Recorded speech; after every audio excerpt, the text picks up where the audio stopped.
Welcome back to Amaka's Advice.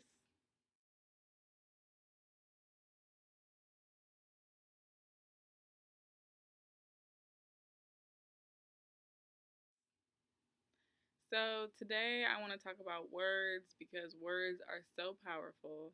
Words are like my love language. I feel like words can make you feel like you're on top of the moon, and then they can make you feel trampled on. They can be a confirmation, they can be a rejection, they could be your self-confidence, but they can also be your self-doubt. So that's why it's so important to be mindful of what you say to people. And I know we're taught to, not let words get to us. Sticks and stones may break my bones, but words will never hurt me. Like, we've all heard that before. But it's like, how many times do you have to say it for it to be true? How many times have you said it, but words still hurt you? And I feel like we're masters at hiding that pain. When someone says something to you, you instantly go to your coping mechanism, your defense mechanism, whatever it is that works for you in order to not let those words hurt you. But it doesn't stop the fact of them hurting you. It just kind of makes us find a way to cope with it quickly. So today I want you to reflect on some things. One is, how do you use your words? Two is, how do you receive words? And three is, how do others receive your words? So how do you use words? Do you say, hand me that? Or do you say, can you please hand that to me? Do you use kind words like please and thank you? Or are you more inclined to make a statement and just assume that people know how you feel based on your tone?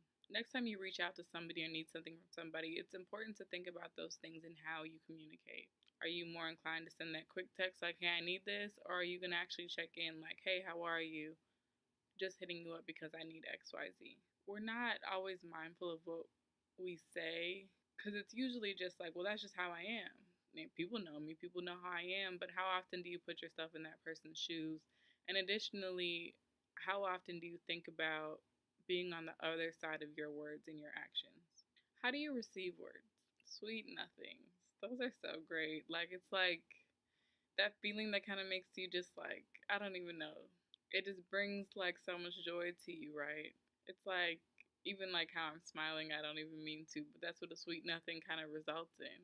But how often do you get the opposite and hear something that you really don't want to hear, and how quickly that joy is snatched from you? Do you remember how it feels? Do you block it out? Do you have your quick coping mechanism and you just keep it pushing? I've definitely been in a situation where I was fine, and then somebody said something, and it's like your soul just is sucked right out of you.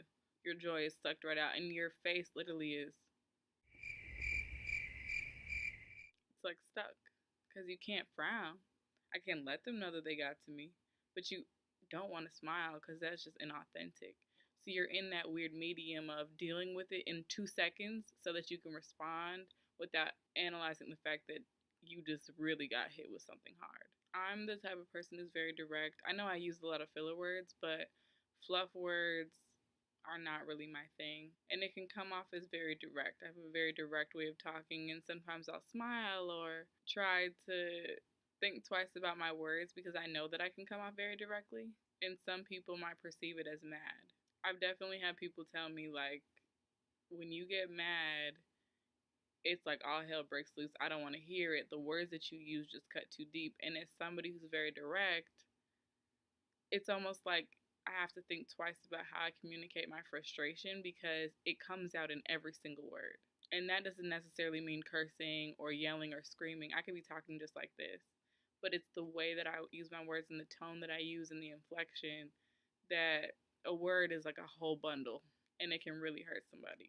But somebody did have to tell me, those words hurt.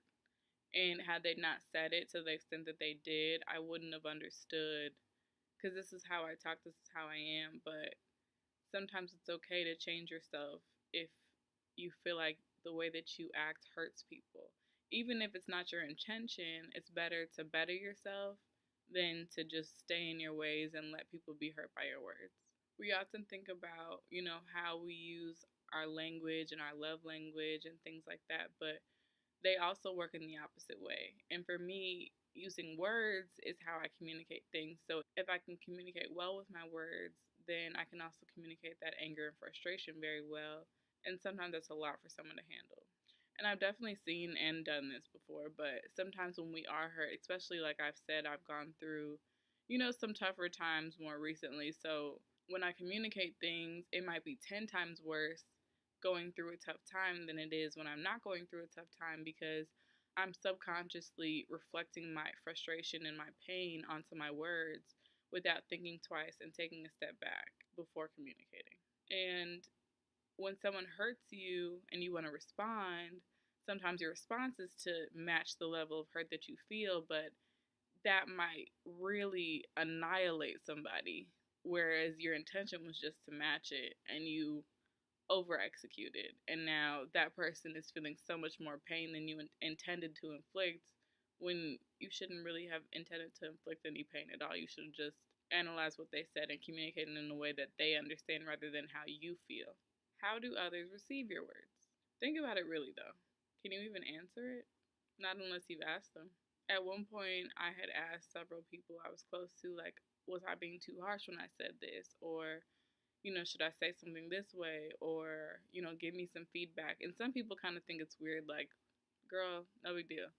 But some people are like, well, maybe you should have said this. Or some people are actually more willing to answer you as opposed to kind of just avoid the conversation because they don't want to upset you. But honestly, how many times does somebody have to tell you that your words hurt for, you to believe them? Like I said, it's okay to change. It's okay to be better. It's okay to self reflect. And in self reflecting, we definitely have to think about how we use our words. I know I definitely have. And it's made me a lot more cautious and conscious of other people's feelings and how they react to the words that I use. And also just thinking about the words that I use. Certain words are just a little bit more harsh than other words. So it's important to be aware of those things. And as I talked about in the Peace of Mind post, just making sure that you're not reflecting any of your internal pain onto somebody else. And like I said, through meditation and other things, through prayer, through just recentering yourself every day, it can definitely help eliminate that. But really think about what was your wake up call, and if you didn't have one, what could be. Because even if, the words that you use aren't your issue, or you don't think that your words really hurt, it's still important to think about how things come off and what you say and how you internalize what people say. Because that also can play into self doubt, like I said earlier. Everybody's going to have something to say. You don't have to internalize it, you don't have to listen to it. But keep in mind that saying that words don't hurt isn't realistic. We know that they do hurt, but recognizing it and then dealing with it is the best way to overcome it. At the end of the day, you don't have to listen to everybody. Everybody does not have the best advice for you. Everybody is not, here to support and help you. I definitely have to constantly take my own advice sometimes as opposed to seeking external advice, because sometimes you just know what's better for you, and that's fine. But I'm really here to provide the question. So now it's your job to provide the answer. How do you use your words? How do you perceive words? And how do others perceive your words? I would definitely encourage you to take a week and reflect on it. Just think about it. How you communicate. Are you more willing to text somebody? How does that come off to that person? Going through these thoughts and just reanalyzing these things and thinking twice about things like this definitely helps you on that track of self-analyzation and self-reflecting, and in turn can definitely be a huge benefit for you in the future. It definitely was for me.